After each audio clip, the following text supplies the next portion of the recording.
हिकिड़े छोकिरे शादी कई।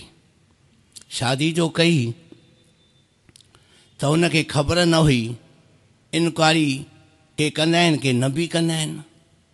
त कुदरती आयो चंड त छोकिरीअ छोकिरे खे छा चयो, चई साईं तव्हांखे ख़बर न आहे, तव्हांजे माइटनि खे बि ख़बर न आहे। छाजी?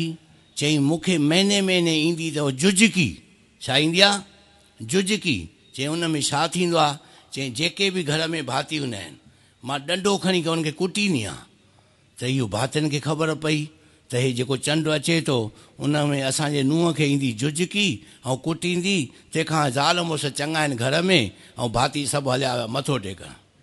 माईअ खे सचुपचु जुजकी आई ऐं वठी लकुण खणी करे ऐं घोट खे कुटणु लॻी।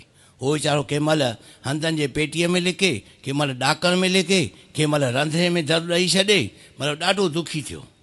हिन सोचियो जैसे को तैसा मिला सुन रे राजा भोज। हाणे मां हिन सां कीअं पुॼां? हिन बि छोकिरीअ खे चयो ॿुध, हाणे अचई थो चेटी चंडु, तोखे ईंदी आहे जुजकी, मूंखे वरी ॿारे ॿारे में ईंदी थी बुजकी। चई बुजकी छा थींदी आहे? चई जेको थादल जो डंडो आहे न, इन सां मां कुटींदो आहियां जेको बि माण्हू हूंदो आहे सां। चई हाणे ठीकु आहे, जे 12 महीना तूं मुंहिंजी जुजकी सहंदे त मां बि तुंहिंजी 12 महीने में हिकु दफ़ो बुजकी सहंदुमि। छोकिरे इंतज़ारु कयो, चेटी चंडु आयो, वठी हिन राति जो खयो डंडो ऐं घोट राजा कुंवार खे अहिड़ो कुटियो जो तोभां पई करे। चई न तोभां न, चङी तरह तोखे कुटींदुमि। चई इहा जुजकी तुंहिंजी बुजकी कंहिं महिल बंदि थींदी? चई जे तुंहिंजी जुजकी वेंदी त मुंहिंजी बुजकी वेंदी। चई हेॾी जो मार ॾिनी अथई, बुजकी कढी अथई, तंहिंखां मां जुजकीअ जो त्याग कयां।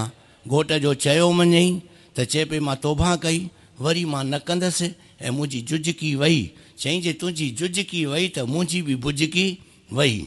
ज़ाल मुड़ुसु हिक ॿिए जे हाल ते हलंदा त ठीकु आहे, जे न हलंदा त ॾाढा दुखी थींदा। जे तुंहिंजी जुजकी वई माई त घोट राजा जी बुजकी वई।